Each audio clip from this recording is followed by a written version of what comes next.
Good morning दोस्तों। आज हम लोग मैट्रिक का जो है जेक मॉडल सेट आए हुए हैं। मैट्रिक में पूछे जाने वाले प्रश्न है, उस प्रश्न को आज हम लोग हल करते हैं। जेक का मॉडल सेट को हल करते हैं। जेक का मॉडल सेट में आज साइंस के क्वेश्चन को हम लोग हल करेंगे और एमसीक्यू क्वेश्चन को हल करेंगे। टोटल एमसीक्यू क्वेश्चन जो होती है 40 होती है और 40 प्रश्न में 40 अंक होते हैं। इसका मतलब सभी प्रश्नों में एक एक नंबर पूछे जाते हैं और सभी प्रश्नों को जो है हल करना बहुत ही जरूरी है। अच्छी तरह से अच्छा रिजल्ट पाना है तो अच्छी तरह से जो है हम लोग आज क्लास करेंगे और अच्छी तरह से जो है क्या करना है, इसको याद करना है। तो चलिए, अभी तक जो मेरे चैनल को सब्सक्राइब नहीं किए हैं तो सब्सक्राइब करना ना भूलें और वीडियो में अंत तक बने रहें और देखिए कि किस प्रकार से जो हम आसानी से एकदम सिंपल और सरल भाषा में जो है हम साइंस के एमसीक्यू क्वेश्चन को कैसे हल करते हैं। तो चलिए, आज हम लोग पहला प्रश्न को हल कर रहे हैं।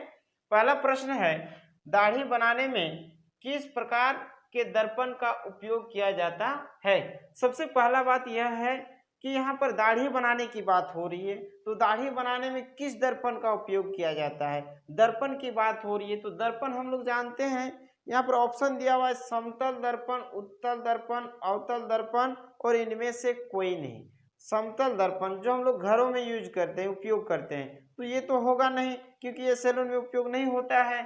दूसरा है उत्तल दर्पण। याद रखिए, उत्तल दर्पण जो है गाड़ी के साइड मिरर में उपयोग होता है। कहाँ होता है? गाड़ी के साइड मिरर में। इसका मतलब हमारा बचा क्या? अवतल दर्पण। इसका मतलब दाढ़ी बनाने में किसका उपयोग होता है? अवतल दर्पण।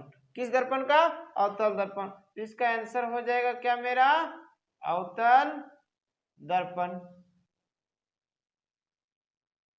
तो दाढ़ी बनाने में किस दर्पण का उपयोग किया जाता है? अवतल दर्पण। याद रखिए, दाढ़ी बनाने में किस दर्पण का? अवतल दर्पण। उत्तल दर्पण का किस में किया जाता है? गाड़ी के साइड मिरर के रूप में। ठीक है, तो दाढ़ी बनाने में किस दर्पण का उपयोग किया जाता है? यहाँ पर अवतल दर्पण का। चलिए, अगला प्रश्न हम यहाँ पर हल करते हैं कि गोलीय दर्पण में फोकस दूरी एवं वक्रता त्रिज्या के बीच क्या संबंध है। गोलीय दर्पण में फोकस दूरी होती है एफ और वक्रता त्रिज्या में होती है आर। तो दोनों के बीच रिलेशन बताया गया है। गोलीय दर्पण में फोकस दूरी एफ का और वक्रता त्रिज्या आर के बीच क्या संबंध है। तो चलिए, हम लोग जानते हैं कि गोलीय दर्पण और वक्रता त्रिज्या के बीच जो है एफ बराबर होती क्या है? r/2। क्या होता है? एफ बराबर r/2 होती है। याद रखिए, इसका मतलब यदि वक्रता त्रिज्या हमारा यहाँ पर निकालने का रहेगा तो यदि फोकस दूरी किसी का 1 रहेगा तो क्या हो जाएगा? उसका वक्रता त्रिज्या कितना हो जाएगा? उसका 2 हो जाएगा, क्योंकि कितना हो जाएगा? 1 गुना 2 कितना हो जाएगा? 2 हो जाएगा। इसका मतलब हम लोग क्या देख रहे हैं कि वक्रता त्रिज्या जो है फोकस दूरी का कितना होता है? 2 गुना होता है। कितना होता है? 2 गुना होता है। तो याद रखिए कि गोलीय दर्पण में फोकस दूरी एवं वक्रता त्रिज्या के बीच संबंध क्या होता है? F बराबर r/2 होता है। F बराबर कितना होता है? r/2 होता है। चलिए, दूसरा प्रश्न हो गया मेरा। चलिए, तीसरा प्रश्न देखते हैं। तीसरा प्रश्न यह प्रकार है कि प्रकाश के अपवर्तन की क्रिया में, प्रकाश का जो अपवर्तन की क्रिया होती है उसमें कौन सी भौतिक राशि अपरिवर्तित रहती है। मतलब प्रकाश के अपवर्तन की क्रिया में ऐसी कौन सी भौतिक राशि है जो बदलता नहीं है। तो यहाँ पर आपका ऑप्शन है आवृत्ति, वेग, तरंग दैर्घ्य। हम लोग जानते हैं वेग बदलते रहता है और तरंग दैर्घ्य भी बदलते रहता है। तो बचा क्या मेरा यहाँ पर? ऑप्शन आवृत्ति। इसका मतलब इसका आंसर क्या हो जाएगा मेरा? क्या हो जाएगा? ध्यान से देखिए, कितना हो जाएगा? आवृत्ति। इसका मतलब प्रकाश के अपवर्तन की क्रिया में कौन सी भौतिक राशि अपरिवर्तित रहती है, मतलब कौन बदलता नहीं है। तो इसका आंसर क्या हो जाएगा? आवृत्ति। क्या हो जाएगा इसका आंसर? आवृत्ति। चलिए, अगला प्रश्न देखते हैं कि 1 मीटर फोकस दूरी। अब ध्यान दीजिए, यहाँ पर मैथ का सवाल आ गया। साइंस में मैथ जो है बहुत ही जरूरी है। यहाँ पर 1 मीटर फोकस दूरी वाले उत्तल लेंस की क्षमता क्या होगा। हमको क्षमता निकालना है। तो क्षमता निकालना है तो दिया है क्या क्या? ध्यान से देखिए, फोकस दूरी है एफ, एफ हो गया फोकस दूरी। कितना है? 1 मीटर है। कितना है यहाँ पर? 1 मीटर। तुमको निकालने क्या बोला? यहाँ पर P निकालने बोला है। तो हमको चाहिए P और हम जानते हैं कि P बराबर होता है 1/F। क्या होता है? 1/F होता है। तो याद रखिए P बराबर हो गया 1 और F का मान है कितना? 1। तो कितना हो जाएगा? P इक्वल टू 1 हो गया। अब यहाँ पर देखिए, तो यहाँ पर जो है -1D है, 1D है, 2D है, 1.5D है। तो हम लोग जानते हैं P का जो मात्रक होता है D होता है। D मतलब क्या होता है? डायोप्टर। क्या होता है? D मतलब डायोप्टर। इसका मतलब हम लोग आंसर क्या हो गया कि P इक्वल टू कितना हो जाएगा? 1D। इसका मतलब ऑप्शन नंबर कितना हो जाएगा? बी मेरा इसमें सही हो जाएगा। तो प्रश्न था कि 1 मीटर फोकस दूरी वाले उत्तल लेंस की क्षमता होगी कितना होगी? 1D होगी। हम लोग जानते हैं P पावर इक्वल टू होता है 1/F और इस फॉर्मूला में हम बैठा देंगे तो F का वैल्यू कितना है? 1 है। तो 1/1 यदि डिवाइड करेंगे तो कितना हो जाएगा मेरा? 1 हो जाएगा। तो P इक्वल टू क्या हो गया? 1/1 इंटू P इक्वल टू हो गया, सॉरी यहाँ पर P इक्वल टू क्या हो गया? 1D। और D मतलब क्या हो गया? डायप्टर। डायप्टर जो होता है लेंस क्षमता का क्या होता है? मात्रक होता है। इसका मतलब मेरा आंसर इसमें क्या हो जाएगा? 1D हो जाएगा।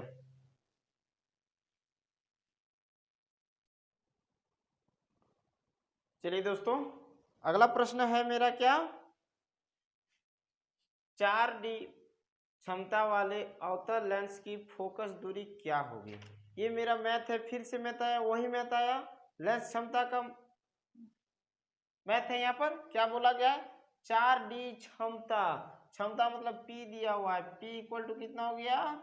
4D। अवतल लेंस की फोकस दूरी क्या होगी? और फोकस दूरी मतलब अब हो गया क्या? F। हमारा F निकालना है। तो हम क्या जानते हैं? P इक्वल टू 1/F हो गया। क्या मेरा? P इक्वल टू 1/F हो गया। अब हम जानते हैं कि P इक्वल टू 1/F, तो F इक्वल टू हो जाएगा 1/P हो जाएगा। क्या हो जाएगा मेरा? यहाँ पर 1/P हो जाएगा। अब चलिए कुछ नहीं करना है कि F इक्वल टू हो गया 1/P। P का वैल्यू कितना है? 4 है। अब देखिए यहाँ पर हमको लाना है कितना? इसको डिवाइड करते हैं तो F इक्वल टू हो गया क्या? इसको यदि हम डिवाइड करते हैं तो 0.25 हो गया मीटर। अब यहाँ पर हमको देखना है कि ये मेरा ऑप्शन क्या है। ऑप्शन है 20 सेंटीमीटर, 25 सेंटीमीटर, 30 सेंटीमीटर और 40 सेंटीमीटर। लेकिन मेरा यहाँ पर आया है मीटर में, क्योंकि होता क्या है कि ये जो होता है P इक्वल टू 1/F होता है। इसको मतलब P इक्वल टू 1 कुछ भी मान लेते हैं मीटर। ये यदि मीटर ऊपर चला जाता है तो P इक्वल टू होता क्या है? प्रति मीटर हो जाता है। तो यहाँ पर ये जो मीटर है इसको हमको चेंज किस में करना है? सेंटीमीटर में चेंज करना है। और सेंटीमीटर में चेंज करने के लिए क्या करते हैं? मीटर से सेंटीमीटर में जाने के लिए 100 से क्या किया जाता है? गुना किया जाता है। तो क्या हो जाएगा? F इक्वल टू हो जाएगा 0.25 इंटू 100। अब देखिए नहीं यदि गुना कर सकिएगा तो पॉइंट को हटा दीजिए, 2 0 2 0 2 0 काट दीजिए। F इक्वल टू क्या हो गया? 25 सेंटीमीटर। ये हो गया मेरा आंसर। इसका मतलब 4D क्षमता वाले अवतल लेंस की फोकस दूरी कितना होगा? 25 सेंटीमीटर होगा। कितना होगा? 25 सेंटीमीटर होगा।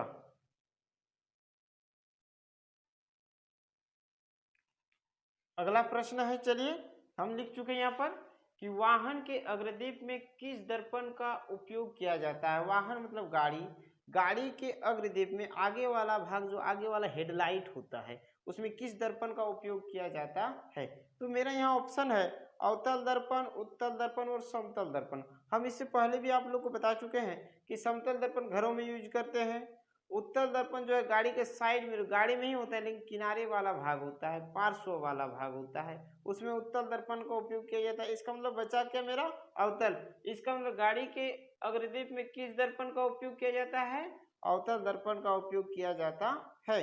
चलिए अगला प्रश्न देखते हैं कि मानव नेत्र के जिस भाग पर किसी वस्तु का प्रतिबिंब बनता है। अब मानव नेत्र के जिस भाग पर किसी वस्तु को देखते हैं तो उसका प्रतिबिंब जो है नेत्र उसको क्या करके रखता है, फोटो खींच के रखता है। तो मानव नेत्र के किस भाग पर बनता है, तो ये जो होगा मेरा ऑप्शन क्या है, देखिए कॉर्निया, परितरिका, पुतली और दृष्टिपटल। तो याद रखिए दृष्टिपटल में बनता है, क्योंकि दृष्टिपटल जो है नेत्र के सबसे पीछे वाला भाग में होता है, नेत्र के सबसे पीछे वाला भाग में होता है, और दृष्टिपटल को बोला जाता है रेटिना भी। इसका मतलब इसका ऑप्शन जो है दृष्टिपटल हो जाएगा। इसका सही आंसर हो जाएगा क्या, दृष्टिपटल। इसका और एक नाम है, क्या है इसको, रेटिना कहते हैं। किस नाम से जाना जाता है इसको, रेटिना के नाम से जाना जाता है। चलिए मेरा अगला सवाल है कि सामान्य नेत्र का दूर बिंदु क्या है। अब हम लोग जो है हमारे नेत्र के द्वारा सबसे अधिकतम दूरी कितना दूरी तक देख सकते हैं, तो चलिए हम लोग इसमें अधिकतम दूरी बोला है, दूरतम दूरी बोला है, तो चलिए हम लोग नजदीक वाला भी जान लेते हैं। तो नजदीक की जो दूरी होती है, नजदीक कितनी होती है, 25 सेंटीमीटर तक है। तो 25 सेंटीमीटर तक किसी भी वस्तु को हम लोग, किसी भी अक्षर को हम लोग पढ़ सकते हैं, लेकिन दूर तक कितना देख सकते हैं, तो दूर के लिए हो जाएगा क्या मेरा, अनंत हो जाएगा। कितना हो जाएगा, अनंत हो जाएगा। इसका मतलब क्या हो गया कि मानव नेत्र जो है सबसे दूरतम बिंदु कितनी दूरी तक देख सकता है, अनंत। कितना दूरी तक, अनंत देख सकते हैं। चलिए अगला प्रश्न देखते हैं। नेत्र में जाने वाली प्रकाश की मात्रा का नियंत्रण कौन करता है। अब हम लोग जो है किसी समय धूप में, तो लाइट में हम लोग खेलते रहते हैं, तो उस प्रकाश जो है काफी तेजी से आती है, तो उस तेजी से जो हमारे नेत्र में प्रवेश करती है, उस प्रकाश की किरण को कौन नियंत्रित करता है। चलिए ऑप्शन देखते हैं। है ऑप्शन मेरा है दृष्टिपटल, स्वच्छमंडल, परितरिका और पुतली। तो याद रखिए इसका जो है कौन ही करता है, कौन नियंत्रण करता है, पुतली नियंत्रण करता है। कौन नियंत्रण करता है, पुतली। तो इसका आंसर क्या हो जाएगा, पुतली। क्या हो जाएगा इसका आंसर, पुतली हो जाएगा। चलिए अगला प्रश्न देखते हैं कि मानव नेत्र में प्रतिबिंब की प्रकृति क्या होती है। अब मानव नेत्र में जब किसी वस्तु को देखते हैं तो उसकी प्रकृति क्या होती है। ऑप्शन देखिए, सीधा और आभासी, सीधा भी और आभास भी ये तो संभव नहीं है। उल्टा और आभासी ये भी संभव नहीं है। सीधा और वास्तविक ये भी नहीं होता है।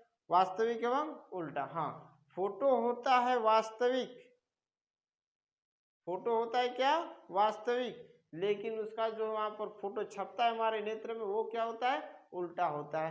तो ये क्या हो जाएगा मेरा, वास्तविक, वास्तविक एवं उल्टा। क्या हो जाएगा मेरा, वास्तविक एवं उल्टा हो जाएगा।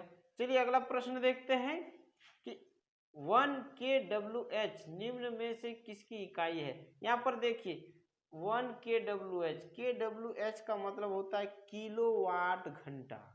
क्या होता है, किलोवाट घंटा। तो कह रहा है किसका इकाई है, किसका मात्रक है। तो आप लोग जानते हैं अच्छी तरह से कि kWh जो होता है व्यावसायिक मात्रक ऊर्जा का होता है। किसका होता है, ऊर्जा का होता है। तो ऑप्शन देखिए, शक्ति का, नहीं शक्ति का तो होता है वाट। हो गया क्या, ऊर्जा, जी हाँ सही है। बल, बल का तो होता है न्यूटन। विद्युत धारा का होता है एम्पियर। इसका मतलब kWh किसका हो गया, ऊर्जा का हो गया। इसका आंसर क्या हो गया मेरा, ऊर्जा हो गया। ठीक है, अगला प्रश्न देखिए यहाँ पर लिख चुके हैं कि कूलाम किसका एसआई मात्रक है। चलिए कूलाम की बात हो रही है, यहाँ पर ऑप्शन है विद्युत आवेश, विद्युत धारा, विभवांतर और प्रतिरोध। तो याद रखिए प्रतिरोध होता है ओम, विभवांतर होता है वोल्ट, विद्युत धारा होता है एम्पियर, बचा क्या मेरा, विद्युत आवेश। तो आवेश का मात्रक क्या होता है, कूलाम। तो इसका आंसर क्या हो गया मेरा, आवेश, मतलब विद्युत आवेश हो गया। चलिए अगला प्रश्न देखते हैं कि विद्युत मोटर एक युक्ति है जो परिवर्तित करती है। तो विद्युत मोटर एक ऐसा यंत्र है जो क्या परिवर्तन करता है। तो याद रखिए कि विद्युत मोटर जो है विद्युत ऊर्जा को यांत्रिक ऊर्जा में रूपांतरित करता है, यांत्रिक ऊर्जा में बदलता है। तो इसका आंसर क्या हो जाएगा, विद्युत मोटर क्या हो जाएगा, विद्युत ऊर्जा को यांत्रिक ऊर्जा में रूपांतरण। क्या हो गया? विद्युत मोटर एक ऐसा गुणन यंत्र है जो विद्युत ऊर्जा को किस में बदल देता है? यांत्रिक ऊर्जा में बदल देता है।